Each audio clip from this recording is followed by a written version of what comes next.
Hey guys, welcome back to a new video. I'm Stephanie West. I'm a licensed counselor here in the state of Michigan. One of the things that often we have to work with clients on is establishing goals. At the onset of any therapeutic alliance, we do something called what is the goal and what is my role? As in, you client, what do you need? And client, what is your expectation of me in this particular dynamic?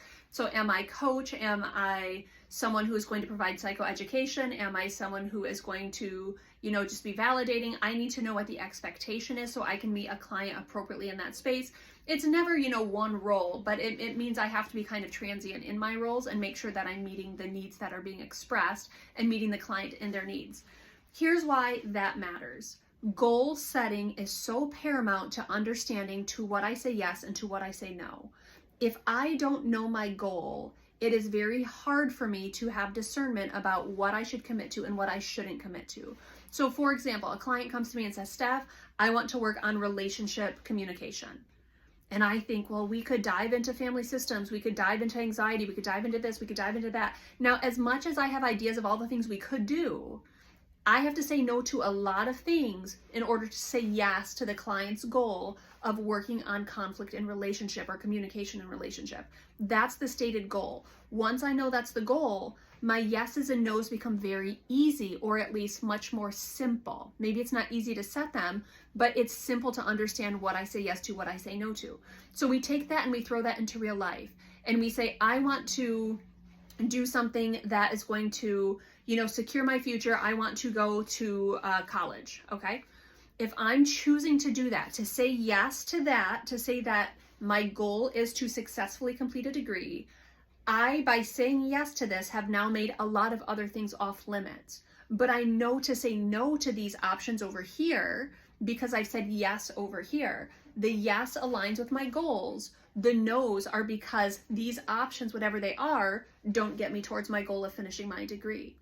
Once you dial in on the goal, your yeses and your nos almost organically decide themselves because you have discernment and you have vision and you have kind of assurance that you're heading in the right direction. When we don't have that, our yeses and our nos can get very muddled. Do I say yes to this? Do I say no to this? What is my option? What is my opportunity? Suddenly there's a lot of things that head in our direction. And unfortunately, it's clarity of goals that often leads to a lot of confusion or the lack of clarity of goals. So as an example, I had a young woman reach out to me and she said, Steph, I'd like you to be my mentor. Now, in general, that is a quest that is very near and dear to my heart. But in the season of life that I'm in, it's not something that organically fits because there are other goals at play.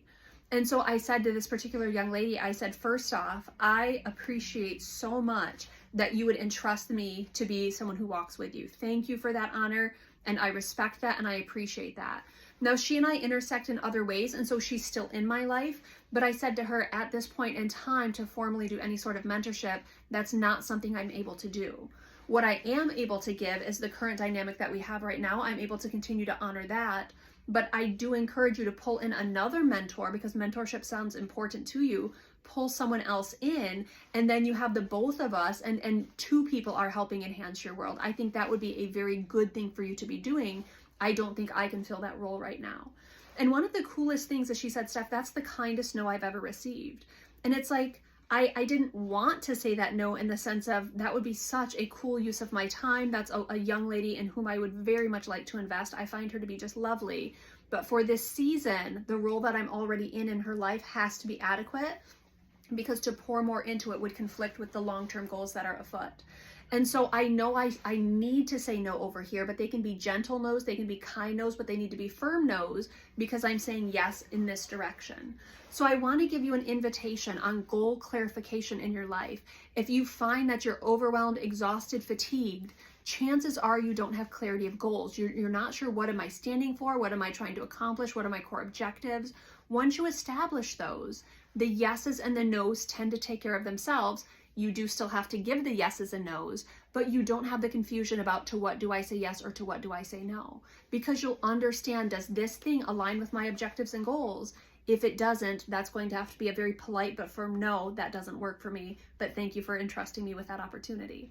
So I want to invite you into goal clarification. If you're in a season of murkiness, what do you want to be true? Where are you headed? What does that look like? What gets you there?